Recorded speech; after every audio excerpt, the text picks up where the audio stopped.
Conseil du coup vous pourriez donner à peut-être qui vient à l'église, peut-être je dirais ce discernement. Compris qu'on vient tous les rituels qu'on l'est véritablement. Donc juste Dieu, c'est comme ça que je voyais.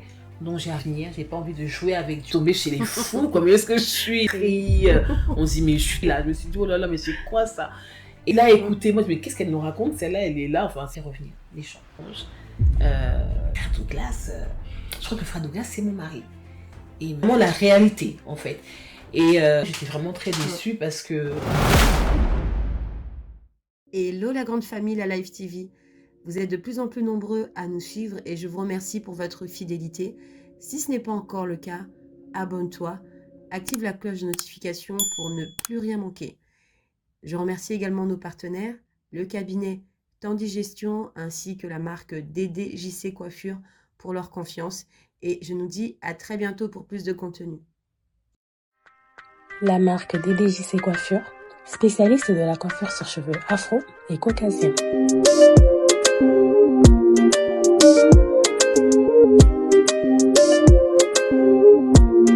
DDJC vous propose un accompagnement personnalisé et adapté à vos besoins. Nous sommes disponibles au 3 Square Blaise Pascal à Melun et joignables pour une prise de rendez-vous au 06 44 93 16 39.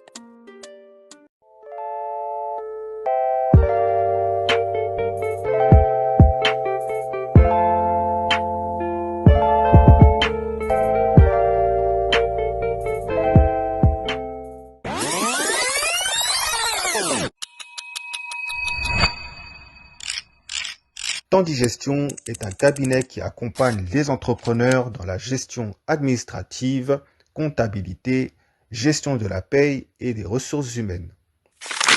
Vous pouvez visiter notre site internet ou nous contacter au 07 88 54 43 71. Tandy Gestion au cœur de vos priorités.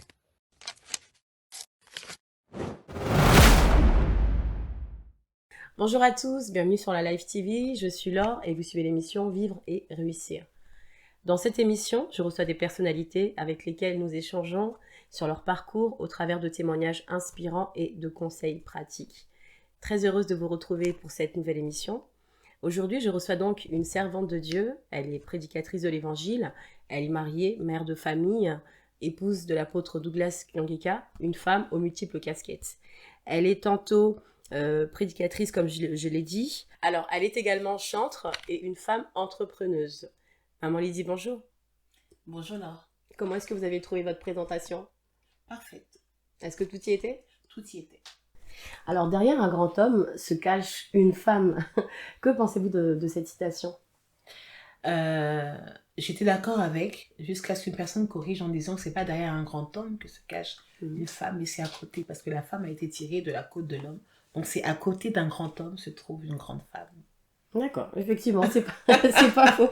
Raison pour laquelle, en tout cas, aujourd'hui, on a tenu à vous recevoir pour parler de votre parcours. On l'a vu, qui est assez riche, une femme aux multiples casquettes, tantôt prédicatrice de l'Évangile, tantôt chantre, tantôt entrepreneuse. Et si on doit revenir au commencement, parce que nous avons tous un commencement, est-ce que vous pouvez nous parler de votre enfance, par exemple, qu'ancienne de la famille parlez-nous de vous. D'accord. Alors, je suis issue d'une famille nombreuse, du moins pour la France, pour les Français. Nous sommes 5 enfants, 4 filles et un garçon qui est le frère aîné. D'accord. Moi, je suis la 3e. Alors, je suis arrivée en France, j'avais tout juste 6 ans. J'avais pas beaucoup de souvenirs de mon pays d'origine, le Congo.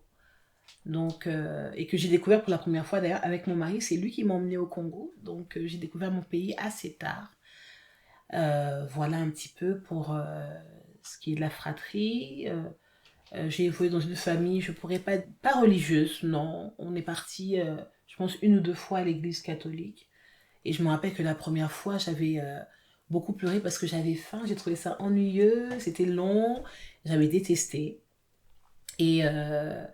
Et je ne suis plus jamais retournée. Mes parents n'y allaient pas forcément non plus, donc on n'a pas eu forcément une éducation religieuse. C'est après que moi j'ai rencontré le Seigneur à cause de circonstances entre guillemets un peu malheureuses, mais qui m'ont quand même conduit à Christ. D'accord. Après, on y reviendra par rapport à votre conversion. Mhm. Mais du coup, dans la famille, quel type d'enfant? Est-ce que vous étiez plutôt capricieuse, plutôt...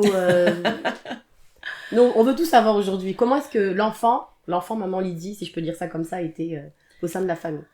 Alors, moi, j'étais très caractérielle. Voilà, très caractérielle. J'étais souvent confiée avec ma grande sœur parce que j'aimais pas qu'elle me donne des ordres, j'aimais pas trop qu'on me commande, donc j'aimais aussi imposer ma volonté. J'étais pas facile, à vrai dire, j'étais vraiment pas facile, limite de l'impolitesse, puisque bah, quand on se soumet pas à son aîné et qu'on veut répondre, bah, c'est de l'impolitesse tout simplement. Donc j'étais un petit peu impolie, oui, c'est vrai, hein. On n'aurait pas cru, mais...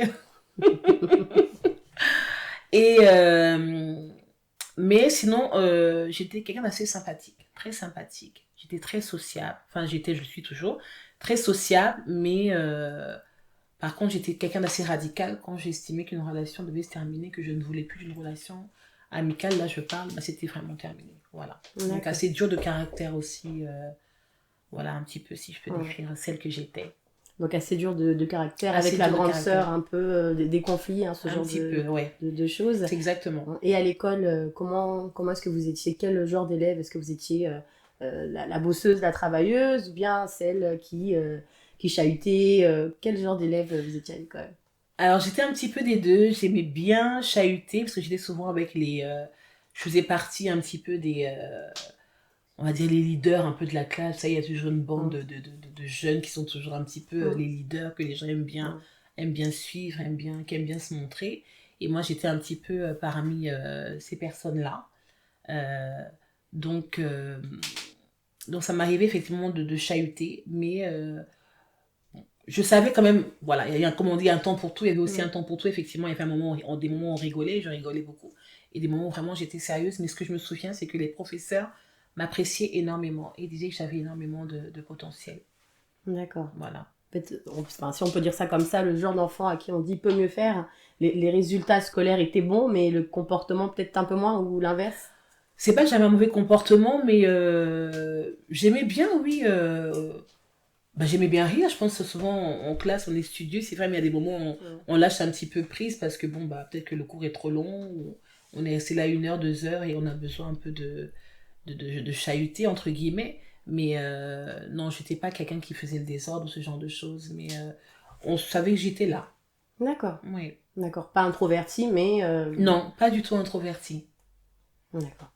Et au niveau de vos aspirations, est-ce que vous aviez un métier rêvé Ah, je sais pas si je dois le dire. Aujourd'hui, on veut tout savoir.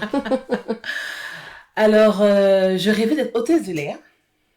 Pas Ouais. mal aussi, c'est très bien. Oui, c'est pas mal. Après, bon, j'ai été découragée parce que j'étais pas suffisamment grande, apparemment. Elle devait être grande, avec de belles Il y avait des jambes, critères. Hein. sans, voilà, je ne répondais pas à tous les critères. Donc, du coup, mes rêves se sont évanouis très rapidement. Et voilà, je pense que j'avais pas vraiment d'autres aspirations à l'époque. C'était vraiment ça. D'accord, mais au vu des parents, parce que bon, issu du milieu congolais, africain que l'on est, hôtesse de l'air, c'est peut-être un métier qui passe pas vraiment. Comment est-ce que les parents percevaient cette idée de votre part de devenir hôtesse de l'air? Ce qui était bien avec mes parents, c'est qu'ils ne nous imposaient pas forcément un métier, ils ne donnaient pas forcément une directive, ils voulaient tout simplement qu'on fasse des études. Voilà, c'est vraiment ce qui leur importait en fait. Peu importe dans quoi, peu importe si on passait par le cursus professionnel ou général, c'était pas le problème, c'était vraiment juste d'étudier et d'essayer d'aller le plus loin possible. Et donc faire un métier de qui passion, nous plaise, voilà, tout simplement. Voilà. Quelque chose qui nous plaît, qui nous ressemble, c'est ce qui leur importait. D'accord. Et moi, je me posais une question. Comment est-ce qu'elle était, la Lydie adolescente? Est-ce qu'il y avait des musiques que vous écoutiez, des célébrités, si je peux dire ça comme ça, que vous aimiez? Ah oui, beaucoup. Alors, je me suis convertie, j'avais plus de 20 ans passés, donc du coup, c'est des célébrités, peut-être que vous ne connaissez pas, je pense à cette... c'est pas la même génération, hein, je suis vraiment d'une génération... alors, j'écoutais les Boyz II Men, R. Kelly, on parle bien de... pas forcément de musique chrétienne, on est d'accord, voilà. Avant je ne me convertisse, donc je précise. Ce genre de musique-là, Mariah Carey, Whitney Houston. J'aimais beaucoup Michael Jackson. J'étais une grande fan de Michael Jackson. J'avais tous les CD, tous les vinyles, que je dois avoir d'ailleurs aujourd'hui, qui doivent coûter cher, je pense, aujourd'hui. Et j'étais vraiment une grande fan de Michael Jackson dans ma jeunesse. D'accord. En fait, une adolescence comme Comme tout le monde. Exactement. Comme Comme tout tout le un monde. chacun, exactement. Ouais, c'est ça. D'accord. Mais est-ce que vous aviez du coup des aspirations, des rêves à cet âge-là là, vous avez quel âge à peu près? Allez, on va dire 17-18 ans. Est-ce que vous avez Mhm. des aspirations, des rêves par rapport à l'avenir Mais moi, je me voyais vivre aux États-Unis parce que j'étais impressionnée par les États-Unis, bien qu'effrayée en même temps, parce que vous savez, souvent la télévision Mm. nous renvoie des images un petit peu surdimensionnées, un peu grossies, même si c'est vrai qu'il y a la violence. Mais quand j'ai échangé avec la famille, des gens qui habitaient là-bas, ils m'ont dit que faut pas forcément écouter tout ce qu'on dit à la télévision. Mais c'était un pays qui m'impressionnait, qui m'intéressait énormément parce que j'avais l'impression que tous les dons, tout le savoir venaient de là. Les gens qui chantaient bien, les Mm. gens qui étaient beaux, les gens qui étaient... il y avait vraiment une avance que j'appréciais énormément. Donc moi, j'aspirais vraiment à aller finir ma vie aux États-Unis. D'accord, aux États-Unis. Effectivement, il y Oui. avait pas mal je dirais, d'influence aussi qui venait Ouais, des États-Unis tout à sur, fait. sur l'Europe. Donc ça peut se comprendre. Mm. Mais finalement, le rêve américain, il se réalise pas, Non, pas si du je tout. comprends bien. Heureusement. Heureusement. Ouais. Vous restez en France Je reste en et là, France. vous continuez votre vie. Qu'est-ce qui se passe par la suite? Comment est-ce que vous rencontrez Christ? Quelle est l'histoire de votre conversion? Alors, j'avais beaucoup de gens autour de moi, des cousines. J'étais souvent avec mes cousines, des cousins, quelques amis. Et j'avais une cousine avec qui j'étais très proche, enfin, du moins qu'on se fréquentait pas mal, qui était assez faux-folle, si je peux dire, et qui s'est convertie. Elle est arrivée au Seigneur et tout ça. Et donc, elle commençait à nous parler du Seigneur. Elle voulait plus trop nous suivre quand il fallait écouter des musiques du monde, ce genre de choses. Donc, elle était devenue, pour nous, bizarre, quoi. Euh, et on avait aussi un proche qui était proche d'une autre cousine avec qui j'étais régulièrement. Il était un de nos amis, entre guillemets, et il s'est converti aussi, il commençait un petit peu à nous prêcher, à vouloir nous... Il venait vraiment, il nous oppressait, voilà, c'était le mot à l'époque, pour que nous puissions venir aussi à Christ, mais ça m'intéressait absolument pas. Et ce qui s'est passé, c'était si je me souviens bien, je pense que oui, c'est une année qui m'a beaucoup marqué, c'était en 97. En 97, nous sommes partis au mariage de ma cousine avec ma famille. Et au petit matin, après la fête, on était filles d'honneur, on a dansé, on s'est réjouis, c'était super. Et au petit matin, donc, on est rentré avec mon tonton. Il y avait mon tonton, son épouse devant. Et on était, au lieu d'être 3 derrière, on était, je crois, 5. On était 5 dans la voiture derrière. Et il a dit, bon, écoutez, on va faire un petit crochet chez les mariés, comme ça je bois un petit café, parce que je suis fatiguée et tout, et puis on part. Et nous, on voulait pas, on s'est dit, non, tonton, on est fatigué et tout, on part seulement directement. Et malheureusement, sur la route, on a fait un accident sur l'autoroute. Donc on a cogné le terre-plein central, la voiture, elle a tourné un peu sur elle-même, on a cogné de l'autre côté, et on est sorti de là, ce qui est incroyable, indemne. Vraiment, on avait juste des petits bobos. Ma soeur a une cicatrice qui est toujours visible aujourd'hui, mais bon, très discrète sur le sourcil. Moi, j'ai eu le coup du lapin, donc j'ai dû porter une lumière pendant quelques semaines. On a eu tous que des petits bobos. Et je dis petits bobos parce que quand je me souviens de l'état de la voiture, elle était complètement broyée. Enfin, j'ai pas compris comment est-ce qu'on est sorti de là. Et cela, je me suis dit, non, quand même, il y a vraiment un Dieu qui existe. Il y a un Dieu qui existe. Et je me suis dit, non, il faut vraiment que je commence à le chercher. Et c'est comme ça que j'ai commencé ma quête, je veux dire, parce que j'ai pas forcément été là où il fallait. En tout cas, du moins, oui, j'ai pas été là où il fallait tout de suite, mais j'ai commencé ma quête de Dieu à partir de ce moment-là. D'accord. Donc à partir de cet accident, j'imagine qui Exactement. marque un tournant dans votre vie d'adolescente. Parce que vous avez quel âge au moment de l'accident? J'avais, il me semble, 19 ans. 19 ans. Oui, 18-19 ans, si je ne me trompe pas. J'ai du mal avec le calcul mental, là, pour le coup. Ça devait être On reste sur un peu 19 moins, ans. peut-être, mais voilà, je devais... Dans ces Dans ces zones-là, zones. voilà. D'accord. Dans ces zones-là. Mhm. 19 ans, d'accord. Et à la suite de cet accident, donc, il y a comme une quête.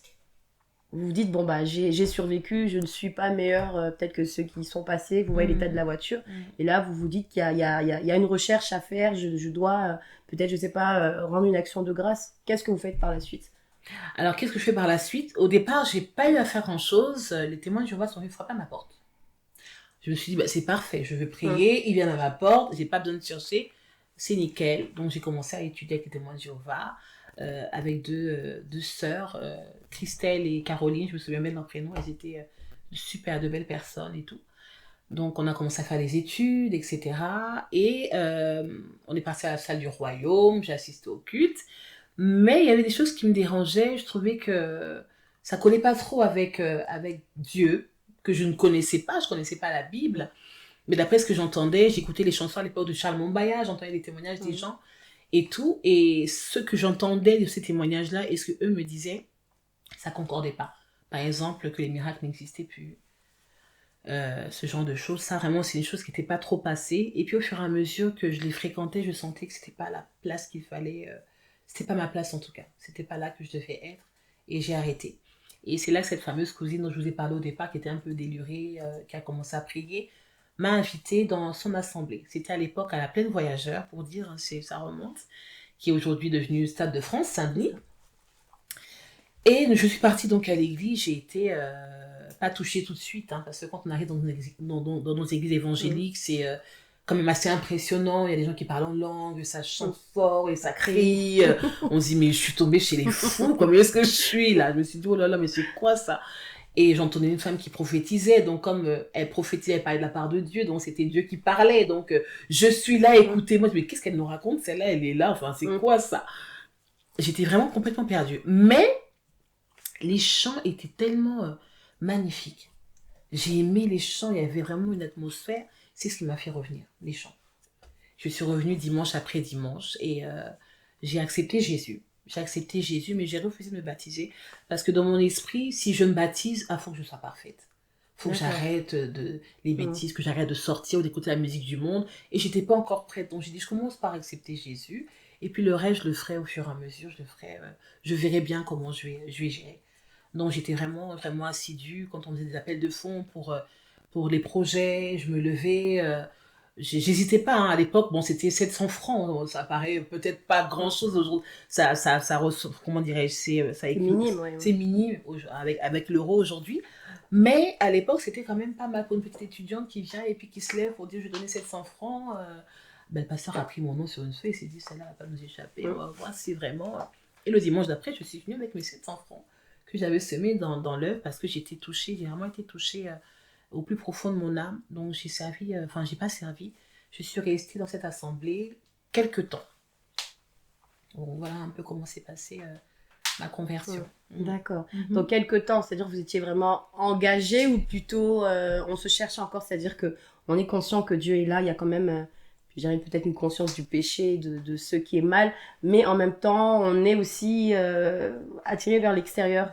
Comment est-ce que vous étiez J'étais vraiment engagée, j'étais vraiment sérieuse, j'avais vraiment abandonné certaines choses, mais malheureusement j'ai fait une mauvaise rencontre, voilà ce que je peux dire. Il y a quand même la naïveté qui était là, parce que on vient à l'église, on ne connaît pas ce milieu, si je peux dire ça comme ça. Du moins, c'était ma pensée à l'époque. Je ne connaissais pas le milieu et j'arrive, bon, pour moi, les gens prient, ils sont parfaits, ils sont bien. Bon, tout le monde est parfait, tout le monde est sain et tout.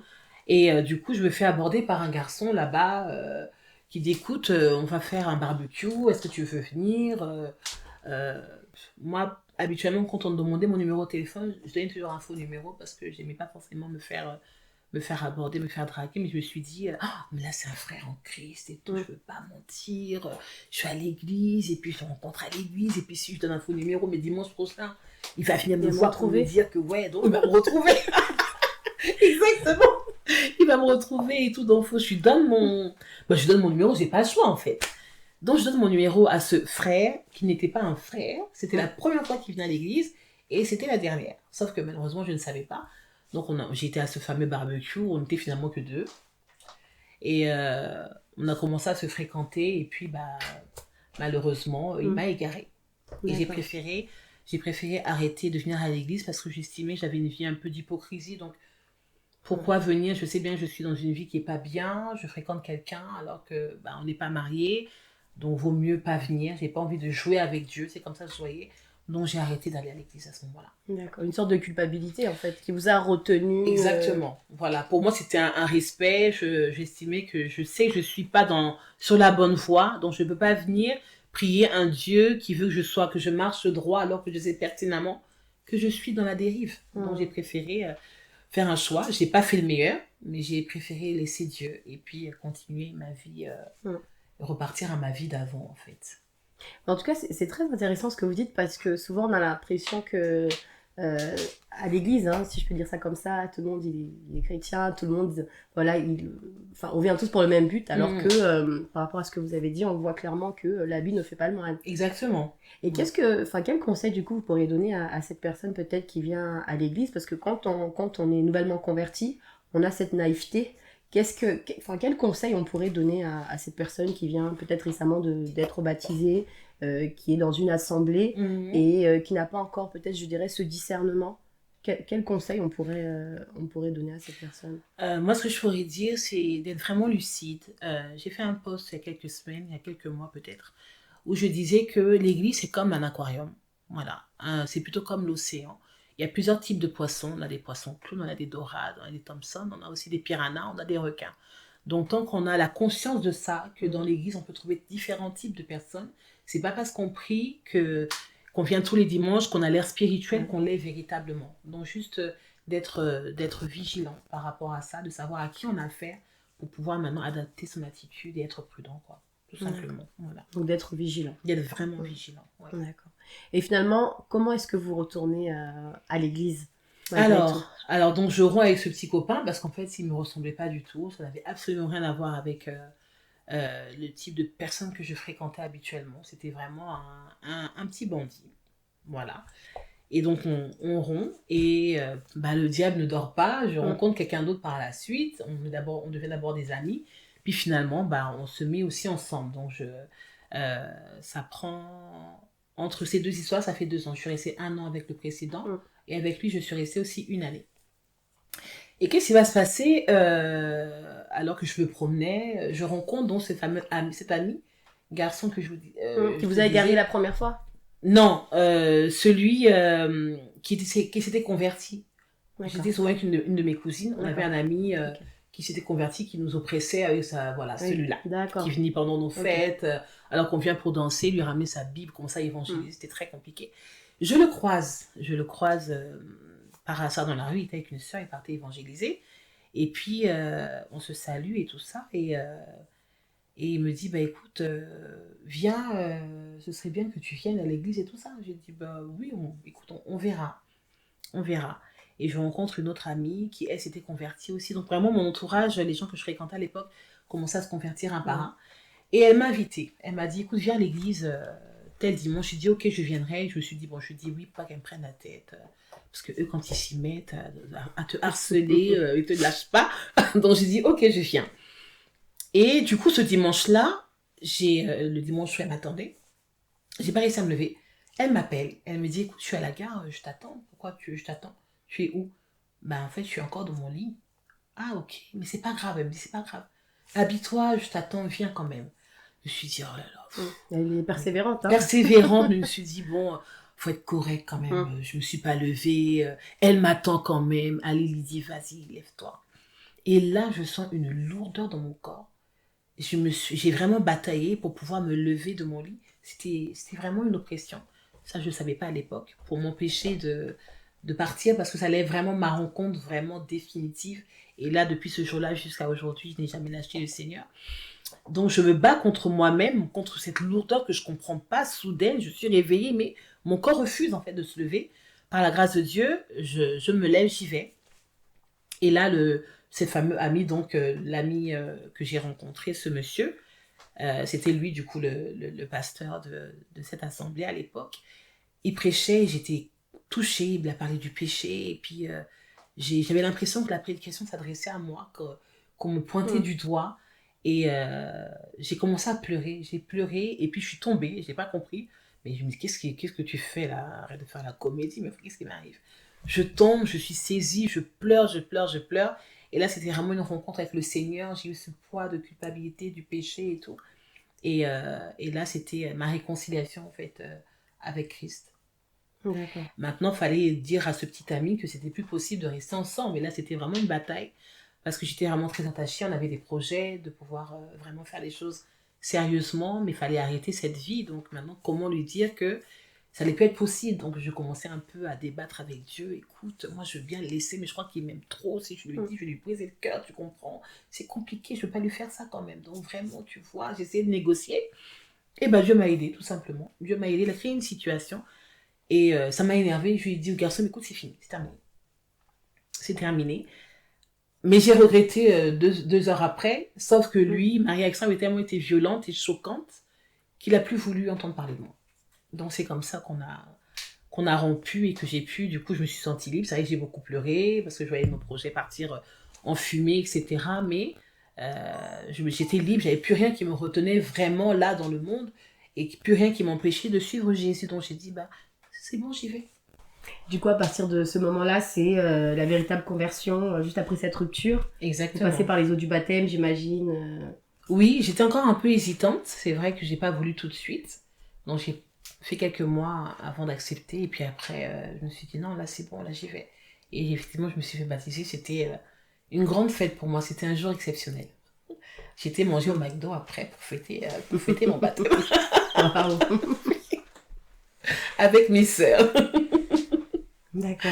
Donc, Mais du voilà. coup, juste une question pour moi. Vous avez été la première à donner véritablement votre vie à Christ dans la famille ou bien vous étiez déjà précédée par vos sœurs, par vos frères? Non, j'ai été la première. Ensuite, ma petite sœur, celle qui me suit, parce qu'on était souvent ensemble. C'est vraiment mon ombre. Donc, du coup, elle a commencé aussi à me suivre à l'église et elle s'est convertie également. Ma grande sœur, bon, elle prie, on va dire ça. Et ma petite sœur, la dernière, elle croit en Jésus. D'accord. Voilà. Donc, on est vraiment deux, si je peux dire, qui sommes dans la foi de façon fervente. D'accord. Voilà. Et du coup, donc vous êtes dans la foi de façon fervente. Dans cette assemblée, j'imagine que vous commencez à œuvrer. Il y a ce zèle, hein, le zèle du début, le feu qui est là. Exact. Vous êtes dans quel département Alors, je suis dans le département de la chorale, parce que pour moi, c'était une évidence. Parce que dans le monde, j'aimais beaucoup chanter, je chantais tout le temps, et on me disait en plus que je chantais bien, donc j'ai dit, bah, forcément, si je chante bien dans le monde, je chanterai bien dans le Seigneur aussi. Donc, je suis allée directement dans le département de la chorale. D'accord. Et ça s'est pas passé du tout comme je l'espérais. Je pensais faire ma Maria Carré chrétienne, mais en fait, j'étais plutôt la Cassafia. Justement, est-ce que vous avez une anecdote à nous raconter? Parce que là, j'ai l'impression qu'il y a matière. Alors, une anecdote, là, tout de suite, je vois pas, mais en fait, ce qui s'est passé, moi, je pense, c'est comme ça que je le prends. Le Seigneur a voulu tout casser pour recommencer à sa manière. Voilà, j'avais des appuis qui n'étaient pas les bons, j'avais des supports qui n'étaient pas les bons. Et il voulait montrer que c'est lui qui faisait les choses, même si j'avais ce petit talent, un talent qu'il m'a donné, je pense, qui était mal orienté au départ. Ben, il voulait orienter les choses à sa manière à lui. Donc ça fait que je chantais, je trouvais ça pas joli, c'était pas joli. Je dis, mais qu'est-ce qui m'arrive là? Et non, j'ai détesté ma voix vraiment au tout début. Et puis après, en ayant fait ce travail de profondeur dans la prière, etc., je passais par la délivrance, toutes ces choses, j'ai vraiment vu le changement après s'opérer dans ma vie. Mais Dieu a voulu vraiment tout casser vraiment l'ancienne idée et repartir, me refaçonner pour qu'on puisse repartir de plus belle ensemble cette fois-ci. Mais dans quel état d'esprit vous étiez rentré dans la chorale? Est-ce que vous êtes arrivé en disant moi je connais, moi j'ai la voix, je vais vous montrer, ou bien comment est-ce que vous avez intégré cette chorale? Oui, je l'ai intégré en me disant effectivement que je connais, que je maîtrise, mais pas forcément dans un esprit de compétition pour vouloir montrer quoi que ce soit. Mais je sais que c'est ma place, c'est mon truc, quoi. J'ai pas de problème avec ça, je gère, je maîtrise.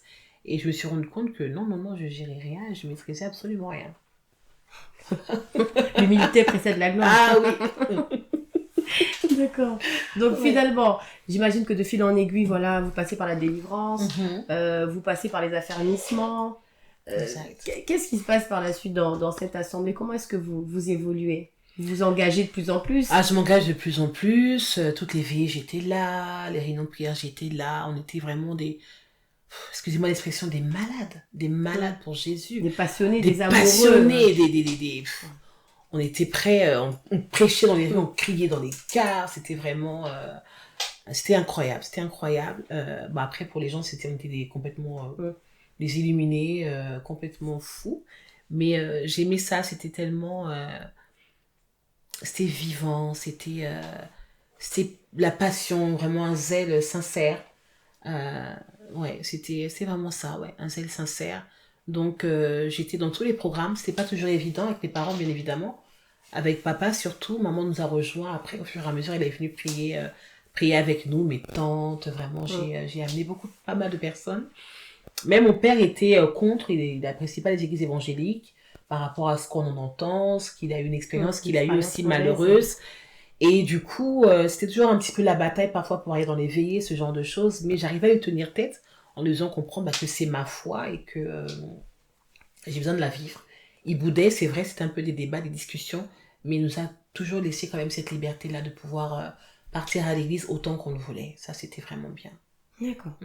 Et du coup, en étant dans cette église, j'imagine qu'à un moment donné, comme toute jeune fille, on ressent le besoin de s'engager. Et là, il y a une rencontre. Alors, la rencontre s'est faite avant même d'avoir ressenti le besoin de s'engager parce que mon mari était là avant moi. Il vient d'arriver, je pense, quelques mois avant.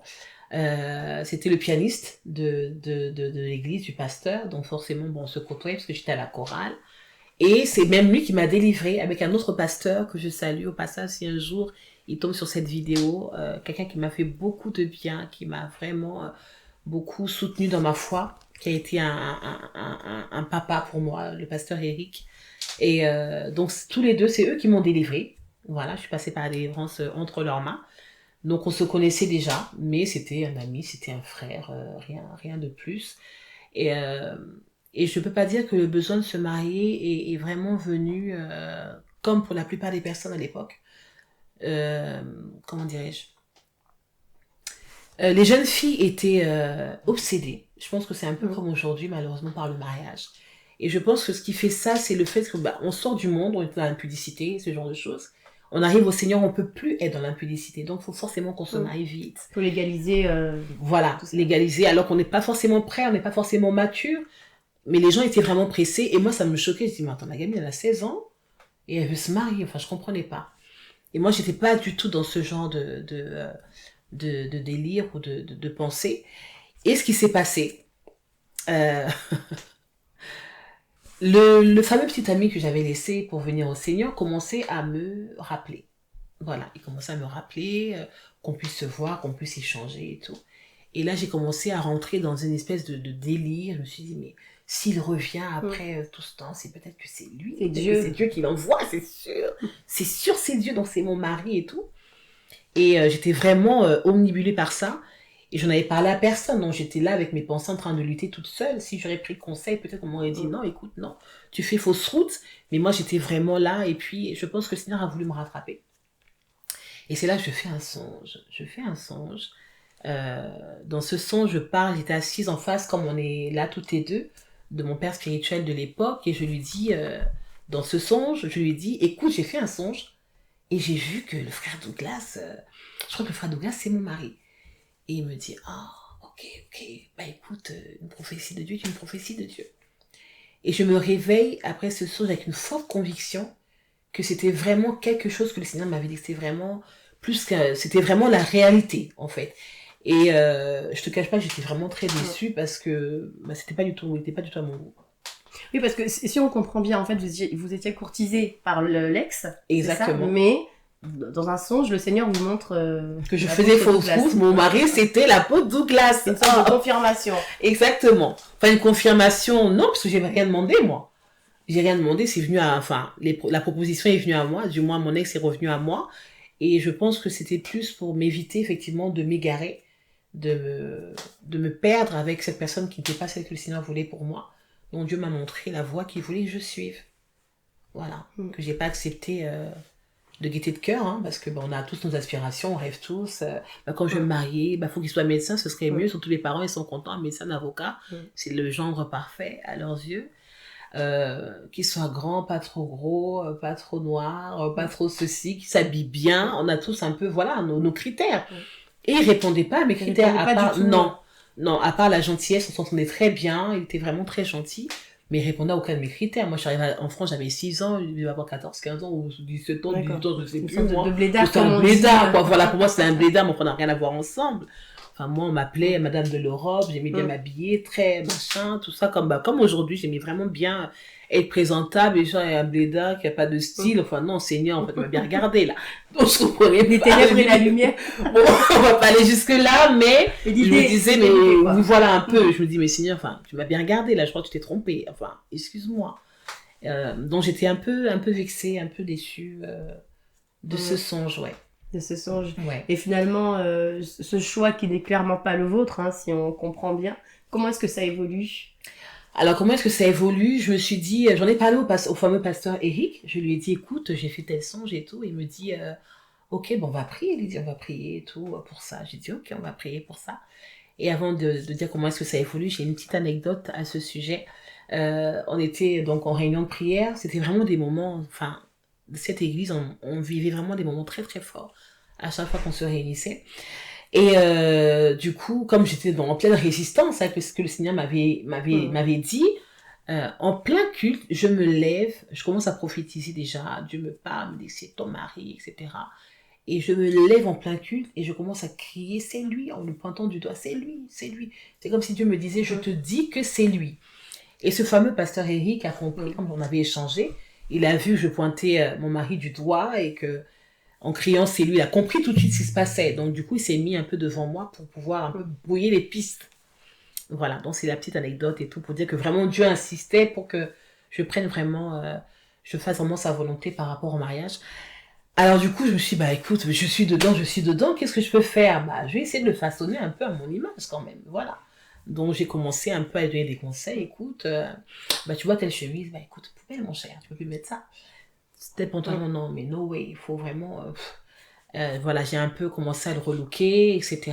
et tout, et puis on s'appelait de plus en plus, on échangeait et tout. Mais moi, j'avais juste une question avant d'aller plus loin. De son côté, à lui, est-ce qu'il avait également eu un songe, une confirmation, ou bien, en fait, il voulait déjà la chose, mais il savait pas forcément comment peut-être vous aborder ou vous proposer. Mais moi, je pense que il était même pas sur moi parce que en toute humilité, sans prétention, il devait dire bon ça c'est ce genre de fille, c'est pas trop mon level quoi. Bon ça c'est moi qui dis, peut-être que je me trompe. Mais vraiment toute humilité. Hein. Il était surpris parce que c'est moi qui ai fait le pas quand même vers lui. Je commençais à l'appeler un peu plus que de raison et il se dit mais qu'est-ce qu'elle a la sœur, enfin c'est bizarre quoi. Et il se confie à un couple avec qui il était proche qui dit mais attends la sœur elle m'appelle beaucoup, enfin je comprends pas trop et tout. Et je pense qu'il a mis ça en prière et Dieu lui a parlé aussi. Donc du coup on a échangé sur le sujet ensemble et j'ai été sincère, je lui ai dit écoute pour l'instant j'ai pas de sentiments. Donc t'es mon frère, je suis ta sœur et puis ça s'arrête là, on verra comment les choses vont évoluer. D'accord. Voilà, ouais, c'était ça. Et maintenant on va parler un petit peu de la casquette épouse de serviteur de Dieu, qui n'est pas une mince affaire. Comment est-ce que tout ça s'est fait? Parce qu'en soi, on comprend qu'il est pianiste, vous êtes fervente, zélée dans l'évangélisation, au sein de l'église, engagée. Finalement, j'imagine que voilà, les choses se font, vous mariez. Mais au départ, il n'était pas question qu'il soit pasteur, qu'il soit appelé à plein temps dans le ministère. Parce que, quel âge vous aviez à cette époque-là, plus ou moins, qu'on puisse comprendre? J'avais 20 ans. J'avais 20 ans. Et dès le départ, j'ai su, en fait. Dieu m'a montré, Dieu m'a dit que j'allais être un serviteur de Dieu, j'allais épouser un évangéliste. Ça, je le savais depuis le départ. Et ça a été une double déception, parce que pour moi, épouser un évangéliste, un pasteur, ah mais non, mais la vie est boring, quoi. Ils vont parler que de la Bible toute la journée. Moi, j'aime Dieu, je dis, Seigneur, je t'aime, mais bon, toute ma vie, on n'aura pas de suivi de conversation. Pour moi, je voyais les pasteurs comme des gens qui sont dans la Bible tout le temps et on ne peut pas rire, on ne peut pas plaisanter, on ne peut pas avoir des moments... Donc ça me dérangeait un peu. Et donc je savais depuis le départ que c'était un serviteur de Dieu. Donc je n'ai pas du tout été surprise de voir comment les choses ont évolué pour lui. Il a commencé diacre, oui c'est ça. Et puis après il a été consacré pasteur. Les choses ont suivi leur cours. D'accord. Donc j'adhérais parfaitement à tout ça, puisque je savais déjà depuis le départ, et puis je servais aussi le Seigneur, bien que c'était c'était dans le chant, mais je servais aussi le Seigneur, donc on faisait une bonne paire, si je peux dire ça comme ça. D'accord. En fait, c'était une question qui vous avait été posée par une personne que je salue, qui se reconnaîtra. Ok. Et en fait, elle voulait savoir comment est-ce que vous avez finalement fini par accepter l'idée de vous dire c'est ma destinée, c'est la voie que le Seigneur a choisie pour moi de me marier avec un homme de Dieu, avec un serviteur de Dieu. À partir du moment où on accepte la volonté de Dieu par rapport au mariage, ben on prend tout en fait. Et c'est ce qui s'est passé pour moi, puisque il avait décidé, il m'a proposé, parce qu'en fait on a le choix en vérité. Hein. Même quand Dieu nous montre la voie qu'il veut qu'on suive, on a ce libre arbitre de dire oui ou non. Donc il m'a proposé cette voie que j'ai choisie, et en choisissant cette voie, ben, j'ai pris tout le packaging. Ah oui, à l'âge de 21 ans, waouh. Ouais. Parce que c'est quand même un poids, comme on l'a dit tantôt. Là, c'est pas un commercial ou un coiffeur. Là, c'est un homme de Dieu, un serviteur de Dieu. Donc, en fait, vous allez évoluer dans cet environnement-là. L'église, ça sera votre quotidien. Effectivement, mais c'était déjà mon quotidien. Je vivais que église, tout le temps. Tout le temps. Donc pour moi, ça changeait rien. Et la particularité, c'est que c'était pas le pasteur principal, en fait. C'était pas le leader, le visionnaire. Donc du coup, ça change un petit peu tout. Bien qu'il avait une grande responsabilité, il est devenu le second après de notre pasteur de l'époque, c'est vrai. Mais il n'était pas le visionnaire. Donc du coup, j'avais pas forcément la charge ou le poids que je peux ressentir peut-être aujourd'hui à l'époque. Voilà. Et au niveau de la famille, comment est-ce que ce choix il a été pris? Parce que vous avez 21 ans. C'était pas forcément le choix peut-être des parents, parce non, pas du tout. Un médecin, un docteur, un avocat, c'est ça. Surtout les mamans, ça passe toujours. Il n'y a pas eu de souci avec ma maman. Avec mon papa, c'était très difficile parce que fallait lui dire. J'ai pas voulu lui dire tout de suite qu'il était pasteur. Donc je lui ai dit parce qu'il travaillait dans le bâtiment aussi. Quand il était dans les deux, il était pasteur et puis il travaillait aussi à côté dans le bâtiment. Donc j'ai dit j'ai rencontré quelqu'un à l'église, forcément il savait que j'étais tout le temps là-bas. Il n'a pas été surpris. Il me demande forcément est-ce qu'il a les papiers et qu'est-ce qu'il fait dans la vie. Ça, c'est deux choses qui m'intéressaient. Un bon parent africain. Un bon parent africain. Et donc je réponds à sa question et il me dit mais un manutentionnaire? Ah non, pas question. J'ai dit pas question, oui je veux bien, mais c'est la personne que j'ai choisie et tout. Et il a refusé pendant plusieurs semaines d'en entendre parler, mais je revenais toujours à la charge parce que je savais que Dieu était dans l'affaire, donc j'ai pas baissé les bras. D'accord. Mais il n'a pas bien pris du tout, et je lui ai jamais dit, il a découvert après au fur et à mesure, dans le mariage, que mon mari était pasteur aussi, mais de moi-même, je n'ai jamais osé le lui dire. Parce que je pense que ça allait être un choc et ça n'allait pas passer du tout. Donc finalement, vous avez la bénédiction de papa, de maman, de toute la famille. Tout à fait. Les choses se font, vous vous mariez, et par la grâce de Dieu, aujourd'hui, combien d'années de mariage? 22 ans de mariage. 22 ans de mariage, Ouais. waouh. En tout cas, c'est une grâce, c'est pas donné à tout le monde. Hein. C'est vrai. Ouais. Quand on dit 22, ça paraît petit, mais j'imagine dans le quotidien et tout ce que ça peut engendrer, en tout cas, c'est un très grand pas et félicitations. Merci beaucoup. On vous souhaite encore de nombreuses années. Amen. Oui. Une question encore de cette tierce personne qui a donc voulu savoir comment est-ce que vous dissociez le pasteur du mari? Parce que c'est particulier pour vous, c'est à la fois le pasteur, vous suivez ses prédications, mais en même temps c'est aussi votre mari. Comment est-ce que vous faites pour dissocier ces deux casquettes, si je peux dire ça comme ça? L'église c'est le pasteur forcément, mais à la maison c'est le mari, voilà. Mais c'est pas si simple et si évident en fait, parce que parfois, bien que ce soit le mari à la maison, le mari, le papa, parfois il y a ce côté aussi homme de Dieu qui ressort, qu'il faut savoir prendre ou faut savoir faire avec quand ça apparaît, si je peux dire ça comme ça. Mais j'essaie vraiment de dissocier les deux, parce qu'il ne peut pas non plus toujours porter cette casquette tout le temps, parce que c'est quand même quelque chose de stressant, de lourd. Donc quand il est chez lui à la maison, c'est mon mari, je le taquine, je me moque de lui, on se moque de lui avec les enfants, on rigole. Voilà, on essaie d'avoir une vie, d'une famille tout à fait normale, si je peux dire. Une famille tout à fait normale. Voilà. Entre guillemets. Entre guillemets, de gros guillemets.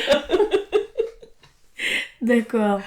Alors, il y a quelques années, maman Viviane Dallot, elle a fait une série d'enseignements et il y a également un livre par la suite intitulé donc Les souffrances inconnues de la femme de serviteur de Dieu. Je pense que vous devez connaître. Oui, je connais. Quand vous faites, je dirais, une introspection avec l'expérience que vous pouvez avoir, parce que beaucoup d'années se sont écoulées. Hein. Là, on parle d'il y a 18 ans passés, hein, c'est ça? On a dit 17 ans passés, c'est ça? Quel est, selon vous, le plus grand défi d'une épouse de pasteur? Ah, très bonne question. Et pour d'abord parler de ce livre de Maman Viviane, j'ai jamais été jusqu'au bout, parce que quand j'ai commencé à le lire, je me suis retrouvée sur certains points, si c'est pas beaucoup. Et comme à l'époque, j'avais le projet d'écrire moi-même un livre pour parler un peu de mon histoire, de mon expérience, je me suis dit, j'ai pas envie que on puisse dire peut-être que j'ai copié ou que je me suis inspirée d'elle, combien même il y a beaucoup de similitudes. Donc je préfère pas le lire jusqu'au bout pour pouvoir garder mon authenticité et tout. Donc voilà la petite parenthèse. Et pour revenir du coup à ta question que j'ai oubliée du coup. En fait, je vous disais, par rapport à votre expérience, selon vous, quel est le plus grand défi pour une épouse de pasteur? Le plus grand défi, c'est... Je pense qu'il y en a plusieurs. Mais le plus grand, je dirais, c'est d'être un soutien tout le temps. Parce que le ministère, c'est une grande charge, c'est une grande responsabilité. Et il peut se passer beaucoup de choses. On est passé par des choses, des moments difficiles aussi. Et pendant ces moments-là, j'aurais pu ne pas avoir la bonne attitude, être peut-être comme la femme de Job, dire maudit Dieu et puis meurt, quoi. Ou on fait autre chose, je ne sais pas. Donc c'est d'avoir toujours, de garder toujours le cap et d'être toujours ce soutien-là, quoi qu'il advienne, quoi qu'il arrive, qu'il ressente toujours que il a son aide à ses côtés et ce, quels que soient les vents et les tourments. Je pense que c'est ça vraiment. Je dirais pas la plus grande difficulté parce que quand on est avec une personne qu'on aime, forcément, elle a besoin d'aide, elle a besoin de secours, on va pas, ce sera pas difficile de le faire, ce sera naturel et normal. Mais le ministère peut donner de grands coups. Et beaucoup de couples, malheureusement, ne se sont pas relevés. Voilà. D'accord. Parce que, effectivement, quand on parle d'épouse de pasteur, hein, chacun a sa vision et sa définition. Pour certains, on peut envier le poste. On se dit, la femme du pasteur, elle a un bon rôle, on lui tient le sac. Quand elle arrive à l'église, même si elle est en retard, elle a une place qui lui est dédiée. Il y a les honneurs, il y a les privilèges derrière. Donc, je pense que ce que vous avez dit là, c'est aussi quelque chose de très important, peut-être pour des jeunes filles qui vous suivent, peut-être qui aspirent aussi à être une épouse de pasteur. Et basé sur ça, quel est selon vous en fait le rôle d'une femme de pasteur, femme de serviteur de Dieu? Alors, la difficulté dans cette question, c'est que le rôle, c'est un rôle selon l'Église, selon les gens, en fait. Parce que dans la Bible, il n'y a pas de définition de femme de pasteur. Il n'y a pas de description de comment une femme de pasteur doit être, mais la Bible nous parle des chrétiens, comment nous, on doit tous être transformés. Et maintenant, c'est une image que les gens se font de nous. Voilà. Et je dirais que parfois, les gens ont des attentes à notre égard que Dieu lui-même n'a pas.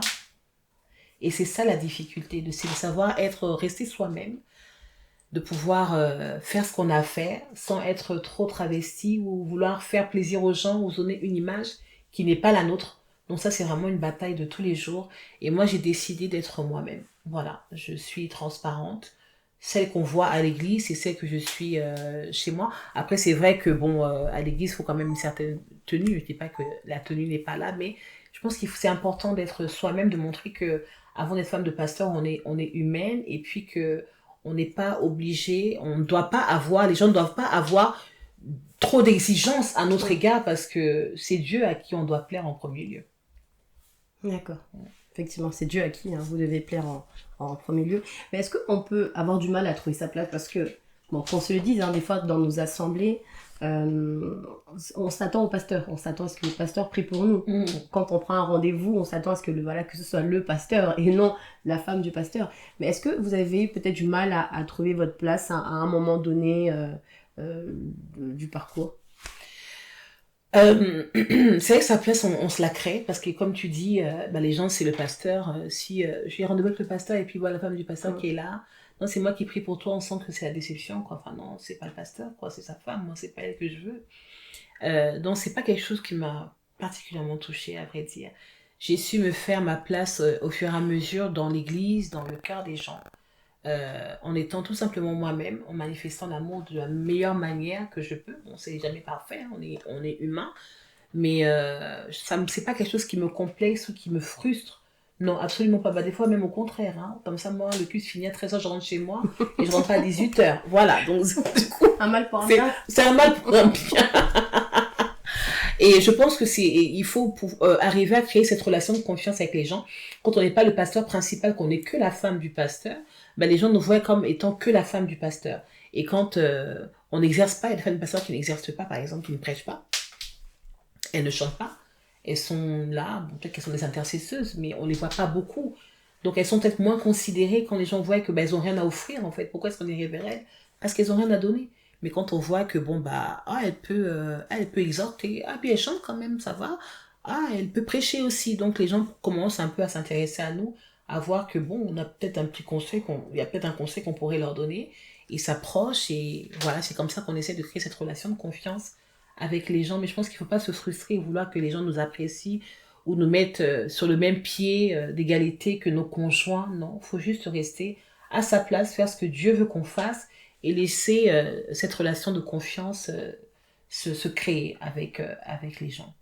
D'accord. Mm. Une relation de confiance qui va se créer naturellement quand les gens Exactement. viendront vers vous. Exactement, pas pour sans poser, reconnaître. je suis la femme du pasteur, quel est ton problème, parle, je t'écoute. Non, enfin non, les gens sont libres.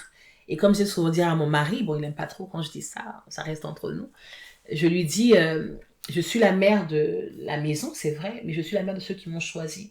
Pour laisser cette liberté aux gens. Je ne veux pas imposer à quelqu'un d'être sa mère parce que je suis la femme de l'apôtre. Non, je suis désolée, c'est pas ma conception. Je suis la mère de ceux qui m'ont choisi, donc on choisit de venir vers moi, on choisit de me prendre pour maman, on choisit de se confier à moi. Voilà.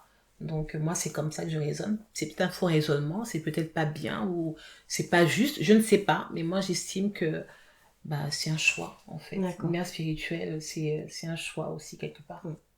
Et est-ce que vous pensez, parce que bon, on a l'impression que des fois que c'est un peu un effet de mode, hein, peut-être que la question sera dure, est-ce que vous pensez que parce qu'on est femme de pasteur, on doit obligatoirement à un moment donné devenir aussi pasteur, parce que c'est ce qu'on voit hein, dans nos assemblées, et parce qu'on est femme de pasteur, bah, obligatoirement on est celle qui va s'occuper, être responsable des femmes. Est-ce que pour vous c'est quelque chose d'obligatoire ou c'est, comment est-ce qu'on explique ce phénomène? Alors, c'est des questions que je me suis posées, pour rien me cacher. Est-ce que, parce que je suis la femme du pasteur, c'est moi qui dois m'occuper des femmes de l'église? Et pour dire vrai, quand l'église a commencé, c'est pas moi qui gérais les femmes.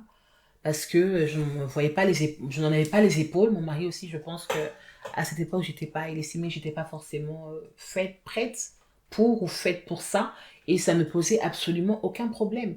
Moi, je pense que effectivement, il y a tout un phénomène de mode qui fait que les pasteurs consacrent aussi leurs femmes, peut-être pour phénomène de mode c'est peut-être un grand mot, mais peut-être parce qu'ils cherchent, ils veulent qu'elle ait aussi sa place dans l'église, et pour qu'elle ait sa place, qu'elle soit acceptée, on la consacre. Mais moi je pense que c'est une erreur monumentale parce que l'appel ça vient de Dieu.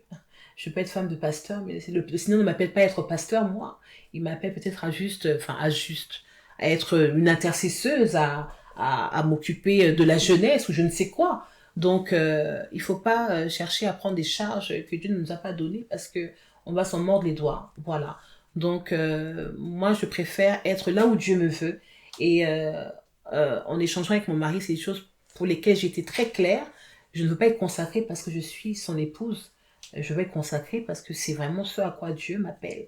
Et c'est là où est-ce que le Seigneur m'attend. Voilà, tout simplement. Donc, c'est vrai qu'au départ, quand il faut, par exemple, s'occuper des femmes de l'église, souvent, c'est la maman pasteur qui gère, effectivement. Comme moi, je disais, c'était pas le cas au départ. Mais au fur et à mesure, en œuvrant dans ça, je me suis rendu compte que j'avais la chose pour ça, le cœur pour ça, et les capacités aussi. Mais ça vient vraiment de Dieu et ça se fait en son temps. Voilà, faut laisser le Seigneur faire les choses avec nous et surtout nous laisser être à la place que lui veut qu'on soit. Qu'on n'accepte pas des charges qu'on ne serait pas capable de supporter sous prétexte qu'on a une image à donner devant les gens. c'est une grossière erreur, je pense. D'accord. Et qu'est-ce que vous pourriez dire à cette jeune fille, comme on l'a dit tantôt, qui est voilà, dans cette mentalité où elle se dit femme de pasteur, mon combat. Un pasteur ou rien. Est-ce que vous pouvez un peu casser le mythe et je sais pas, qu'est-ce que vous pouvez dire pour aider cette jeune fille? Alors, moi, j'aimerais savoir déjà pourquoi est-ce qu'elle pense que le pasteur est le mari idéal. Moi, c'est ça la question. Pourquoi? On peut être pasteur et être une personne atroce. Enfin, je suis désolée, ça s'est vu. On entend des témoignages. On peut être pasteur et puis, une fois, j'ai entendu une histoire, je sais pas, bon, je pense que c'est une histoire vraie. Je ne sais pas si c'était en France ou en Afrique. Un pasteur, donc, justement, prêchait dans son église et tout. Et une fois, sa femme est venue, elle avait un sac, elle avait ramené ses casseroles. Et pendant qu'il prêchait, elle est venue, elle a balancé les casseroles sur l'estrade en disant que c'est cet homme-là que je veux, comme mari. On lui a dit, mais maman, qu'est-ce que tu fais? Mais c'est ton mari, enfin. Elle fait, non, celui qui prêche là, celui que j'ai à la maison, c'est pas le même. C'est pas la même personne. Et on se base sur l'onction que l'homme de Dieu dégage, sur la grâce que Dieu lui a donnée, pour faire de lui l'homme idéal. Non, l'homme idéal, c'est un homme qui nous aime, un homme qui craint Dieu, un homme qui veut notre bien, qui nous aime comme Christ a aimé l'Église. C'est ça l'homme idéal. C'est pas le fait d'être un pasteur, absolument pas. Et si c'est un pasteur qui est investi dans l'œuvre, c'est véritablement, c'est lourd. Voilà, faut pas penser que quand les gens vont en vacances un mois en famille, ben toi tu n'auras qu'une semaine de vacances avec lui. Une semaine avec le téléphone qui sonne, avec, bon, je connais quelqu'un dans la vie, on peut faire une petite visite. Voilà, il y a des choses bien, des choses un peu moins bien. Et je pense que c'est pas du tout le critère pour choisir un conjoint, c'est pas le fait qu'il soit dans le ministère ou pas. Non, ce serait vraiment un mauvais critère à mon sens. Donc on comprend que le statut ne fait pas la réussite du mariage. Absolument pas. Absolument pas. D'accord. Alors, une petite pause dans cette émission. Il y a une question qu'on qualifie de Congo-sa. Okay. Songi. C'est on s'entend. Mais comme j'ai l'habitude de le dire, un peu seulement. Mais avec beaucoup de bienveillance dans le but de connaître notre invité. Alors, Maman Lydie, dans mes recherches, inspectrice que je suis, j'ai été un peu fouillée dans vos différents réseaux sociaux. Oui. Il y a une phrase que vous écrivez souvent qui revient beaucoup. Et dans cette phrase, vous dites comme ça, j'ai beaucoup appris juste en observant. J'ai beaucoup appris juste en observant.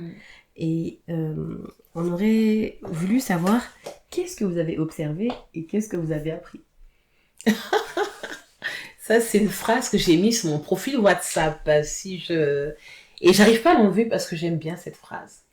J'ai beaucoup appris juste en observant. C'est en observant les attitudes des gens. C'est en observant les comportements. C'est en observant les expériences. C'est un apprentissage, en fait, pas seulement spirituel, mais qui nous permet aussi de découvrir les gens. Parce qu'il y a des personnes parfois qui sont... il y a des choses parfois qu'on voit juste en étant vigilant. Il y a des choses qu'on pourra capter, comprendre peut-être une mentalité d'une personne juste en l'observant. Voilà, c'était un petit peu ça. C'est pas simplement par rapport à des exemples ou des femmes, des modèles que j'aurais pu avoir devant moi, mais c'est même par rapport à la vie de tous les jours. En observant les gens, on apprend à les connaître. En observant leurs attitudes, leur façon de parler, leur façon d'être, et on apprend à les connaître.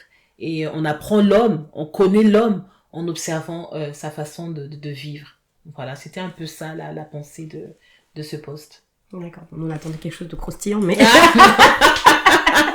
Je suis désolée de vous décevoir, mais ce n'est que ça.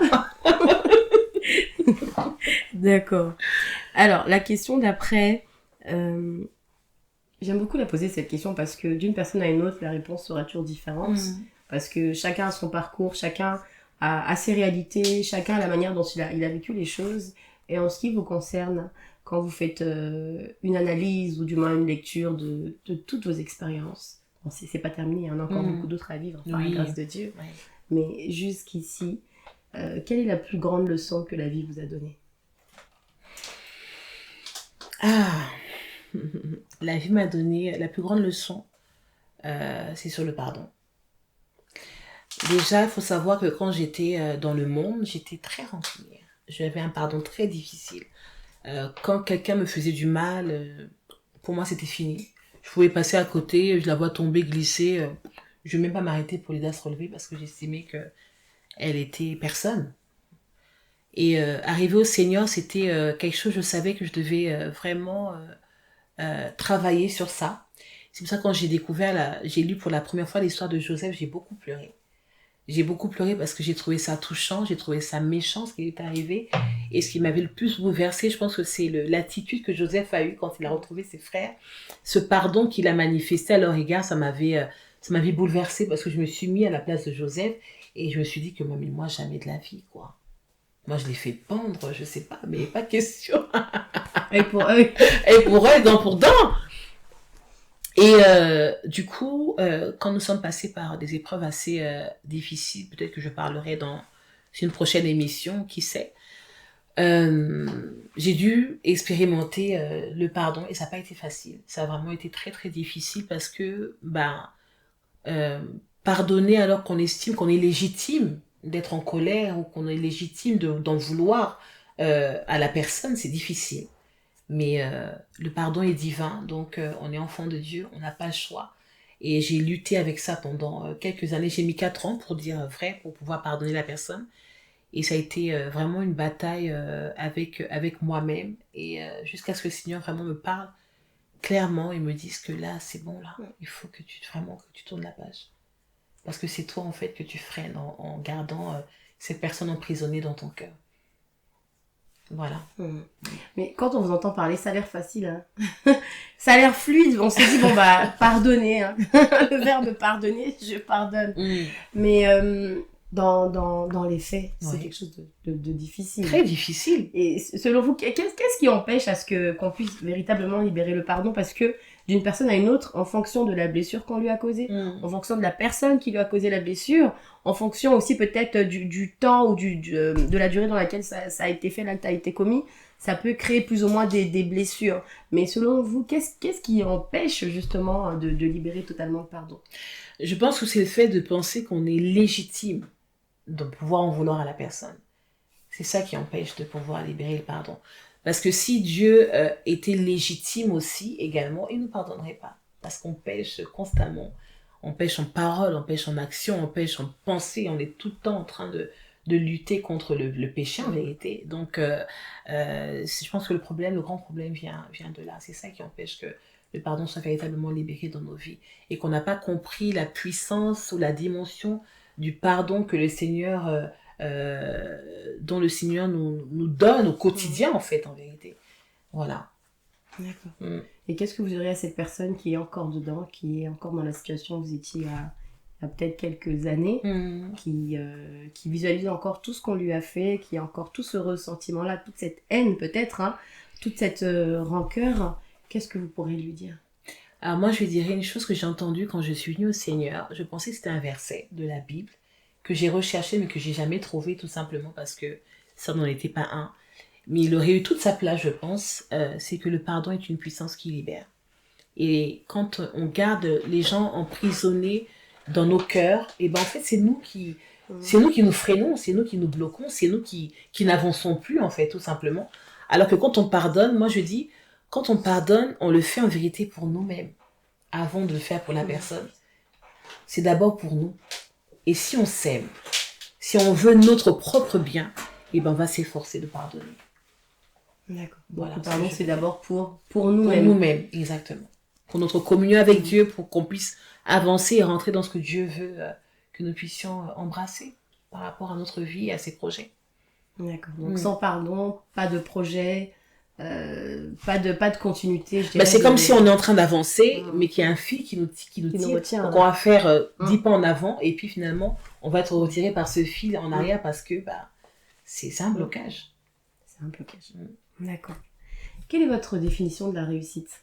Parce que d'une personne à une autre, je le dis encore, pour certains c'est avoir des millions, sécuriser ses enfants, les mettre à l'abri du manque. Pour d'autres c'est avoir des diplômes. Comment est-ce que vous définissez la réussite? Quelle est votre définition de la réussite? Alors pour moi, la définition de la réussite, c'est lorsqu'on on s'est fixé des objectifs et qu'on a réussi à les atteindre, quels qu'ils soient. C'est la réussite. Moi, c'est comme ça que je le définirais. D'accord, simplement. Tout simplement. D'accord. C'est vrai on pouvait penser hier, comme en toute franchise, hein, je rêvais à une époque, ouais, j'aimerais beaucoup que mon mari soit invité dans telle église. C'est des grandes églises, des pasteurs sont connus, tout ça, s'il est invité là-bas, parce que je sais qu'il a une grâce et qu'il peut vraiment apporter beaucoup. Et c'était devenu un moment, un rêve pour moi, et je me disais que si vraiment il franchit ce palier, il sera encore un grand homme, un grand monsieur, il sera encore plus regardé, respecté, etc. Et puis, en avançant, je me suis rendu compte que non, la réussite, c'est tout simplement de connaître la volonté de Dieu pour sa vie, de l'accepter et de faire en sorte de réussir et de faire, en fait, d'atteindre les objectifs que Dieu nous a fixés. Et là, on peut dire que oui, on a réussi, que ça, c'est plus important que la réussite selon les yeux des hommes. En tout cas, c'est une très belle définition. Merci. Il y a 8 ans, si je ne me trompe pas, vous avez sorti un chant intitulé Abba Père. Oui. Ça passe déjà à 8 ans. Hein. Oui, ça passe vite. Il y a quelques années. Quelle était l'inspiration derrière ce chant? Le message que vous avez voulu transmettre Alors, Abba Père, déjà, je l'ai reçu, ce chant, j'aime bien dire, ça me fait rire, alors que j'étais en train de faire la vaisselle. Parce que souvent, les chrétiens, bon, les chants que moi j'ai fréquentés, en tout cas à l'époque, c'était vraiment, j'étais en prière, dans un moment très intense, Dieu m'a révélé la chanson, tout ça, donc c'était toujours très profond, très spirituel, quoi.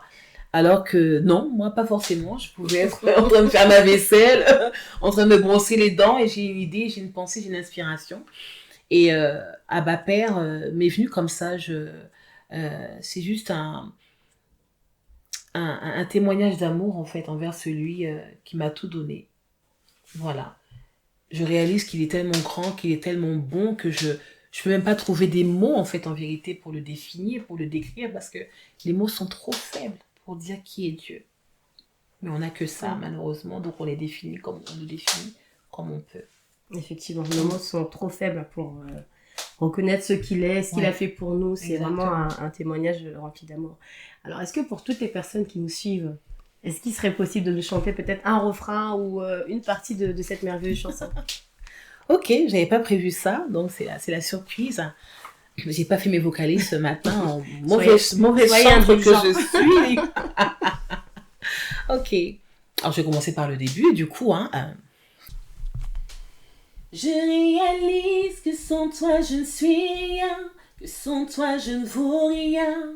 Tu es ma vie. Je réalise que sans toi je ne suis rien, que sans toi je ne vaux rien. Tu es mon tout. Abba Père, Abba Père, Abba Père, Abba Père, Père chéri. Waouh. Vous avez dit que vous n'avez pas réalisé les vocalises, mais ça s'est pas entendu. En tout cas, très beau message dans cette chanson. En tout cas, que le Seigneur vous bénisse. On vous souhaite encore d'autres tubes, d'autres albums par la grâce de Dieu. Merci beaucoup, merci. En dehors de, je dirais peut-être de la vie d'église, quelles sont vos passions? Alors moi, je suis une grande passionnée de cuisine. J'aime vraiment cuisiner. Quand je suis dans la cuisine, je suis dans mon élément. Ouais, c'est vraiment ça ça me fait vibrer. Les casseroles, les couteaux et tout, les oignons. Les odeurs. Ouais. Moi, c'est la cuisine. La cuisine, oui. Et en parlant de cuisine, d'ailleurs, vous avez créé une structure autour de l'événementiel, l'e-event. C'est ça, exactement. Bien. Exactement, c'est ça. Vous pouvez nous en parler un petit peu Alors, j'ai voulu me lancer parce que je vois les gens autour de moi qui ont ce don, ce talent, qui se sont lancés et que ça marche pour eux. Et je me dis, mais j'ai rien de moi. Pourquoi est-ce que moi, je n'irais pas aussi exploiter cette grâce? Donc, c'est comme ça que j'ai commencé à mettre les choses en place. Je suis encore dans dans les mises en place, hein, si je peux dire, pour pouvoir mettre mon talent au service de ceux qui en ont besoin. Pourquoi l'e-event? J'ai réfléchi longtemps, hein. J'ai fait des formules, j'ai demandé à mes filles, j'ai demandé à plein de gens de m'aider un peu, qu'est-ce que vous en pensez, aidez-moi, etc. Et je me suis portée sur ce choix-là parce que c'est pour dire Lydie. Event, tout simplement parce que la cuisine, c'est mon petit coin de paradis. C'est comme ça que je le définis. Tellement j'aime ça, tellement je me sens bien, c'est mon petit coin de paradis. Voilà. D'accord. Passionnée de cuisine, de fourneau, de fourchette. Exactement. C'est exactement ça. Parce que j'aime faire plaisir aux gens. J'ai une cuisine qui est généreuse aussi. J'aime bien quand on reçoit souvent en femme de pasteur, nous, par exemple, à la maison, on reçoit souvent quand on a des invités, des serviteurs de Dieu. Ils viennent forcément manger à la maison. Donc, j'ai l'habitude de recevoir. Chez mes parents, on recevait aussi beaucoup. Donc, j'ai toujours été au fourneau. Et j'aime faire plaisir, surtout quand je cuisine. Je sais que je donne, je fais plaisir aux gens. Je le fais par amour et en espérant toucher le cœur des gens par ma cuisine, quoi. D'accord. Voilà. En tout cas, c'est une très belle passion. Quel est votre plus grand rêve? Mon plus grand rêve. Alors, mon plus grand rêve, bonne question.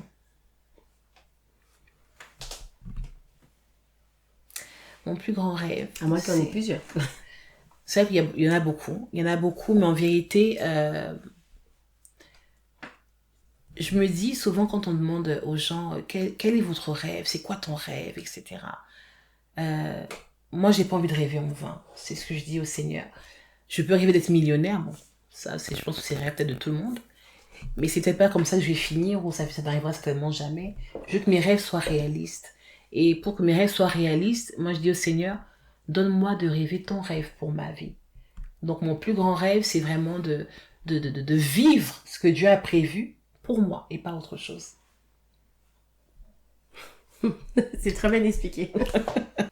Alors, quelle est votre plus grande qualité? Je suis gentille. J'aime les gens. Vraiment. Donc la gentillesse. Et l'amour que j'ai envers les gens. J'aime les gens. D'accord. Et au contraire, le défaut dont vous êtes conscient, que vous essayez de travailler, de changer. On a du mal à parler de nos défauts. Hein. Oui, c'est difficile. Je pense qu'il y en a tellement peut-être qu'on n'arrive pas trop à choisir. Je vais essayer de prendre un qui n'est pas trop effrayant, pas trop négatif. Alors, soyez vous-même. On a dit que sur la Live TV, on parle de la vraie vie, sans filtre. Je dirais que il m'arrive d'avoir un manque de confiance. Voilà, derrière mes airs un petit peu pleine d'assurance et tout, mais je suis parfois en lutte avec moi-même pour pouvoir poser certaines actions. Et ça fait que ça peut créer un petit retard dans ce que j'ai à faire. Voilà, en toute franchise. D'accord, manque de confiance. On est en train de chuter dans l'émission. Le pays que vous aimez le plus? Il y en a tellement. Je suis tombée amoureuse de l'Afrique du Sud, Cape Town particulièrement, et l'Australie. C'est les deux pays vraiment qui m'ont beaucoup de cœur. Ouais, coup de cœur. Mais surtout Cape Town, en Afrique du Sud. Bon, cette question-là, je la pose jamais, mais avec vous, en tout cas, je me sens de la poser. Ouais. Quel est le plat que vous aimez le plus? Moi j'aime tout, moi j'aime bien manger. Alors, il fut une époque, je suis très changeante. C'est ça mon problème. Il fut une époque, c'était beaucoup le pondu. Puis après, c'est le malessou. Mais en réalité, non, je suis pas trop difficile. Moi, j'aime bien aussi bien la cuisine française que la cuisine africaine. Donc, je peux pas dire que j'ai un plat préféré en soi. Non, vraiment, j'en ai pas. Moi, je mange tout ce qui est bon.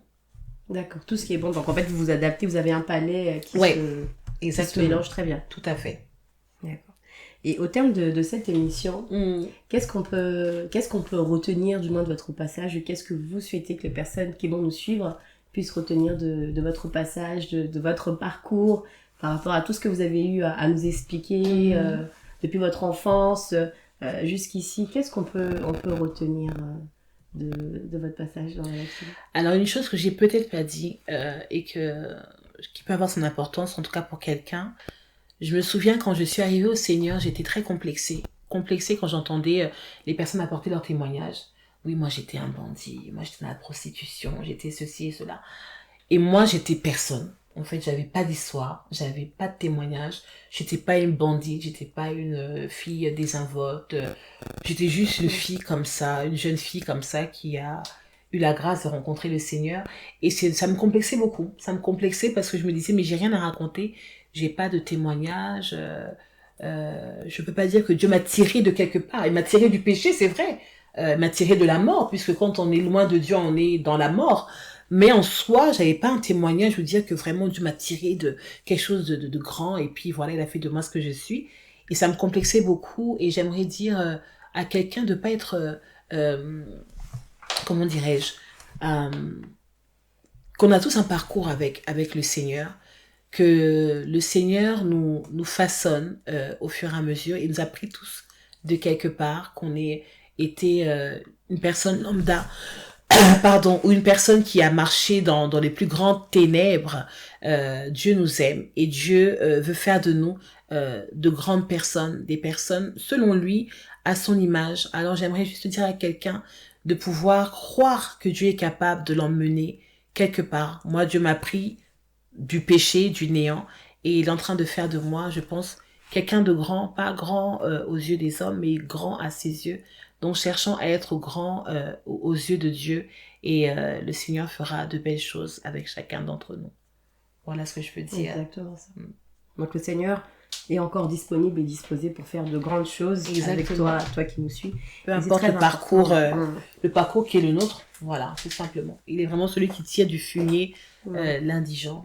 Voilà. Et c'est très bien dit parce que dans cette émission, justement, on aime encourager aussi toutes les personnes qui nous suivent, peut-être qui passent par une situation compliquée ou alors un moment de leur vie où elles ne savent plus forcément vers quel chemin se tourner. Et en tout cas, c'est très encourageant ce que vous avez dit. Amen. Est-ce que vous avez des remerciements, des salutations? On est au terme de l'émission. Je vais commencer quand même par la sœur Laure qui m'a invitée dans sa belle émission. Merci beaucoup de m'avoir fait confiance, d'avoir cru que je pouvais apporter quelque chose à peut-être une seule personne, peu importe. Merci pour ça, vraiment, d'avoir permis que je puisse m'exprimer, parler un peu plus de moi, de mon témoignage, en espérant que ça a pu toucher quelqu'un. Merci à mon mari, bien que effectivement c'était pas le choix que j'avais fait, moi. Bien compris. Mais c'est le meilleur choix et je ne regrette absolument pas. Et s'il fallait recommencer, c'est lui que je choisirais à nouveau. Voilà. Ça, je tenais vraiment à le dire. C'est un beau cadeau que Dieu m'a fait. Et d'ailleurs, je l'appelle mon bijou parce que vraiment, c'est lui qui orne, c'est ma plus belle parure. Je suis poète. Wow. En tout cas, très inspirée. Et puis, merci à mes enfants qui me supportent. Merci à mon église. Merci à tous. Que Dieu nous bénisse. Amen. Mais en tout cas, pour moi, c'est également un plaisir de te recevoir sur la Live TV et merci d'avoir accepté l'invitation. Merci pour ta spontanéité et puis merci pour cet échange. Merci beaucoup. Et on remercie également toutes les personnes qui nous ont suivis et on salue le caméraman, l'assistante et on se dit donc à très bientôt sur la Live TV. Ciao.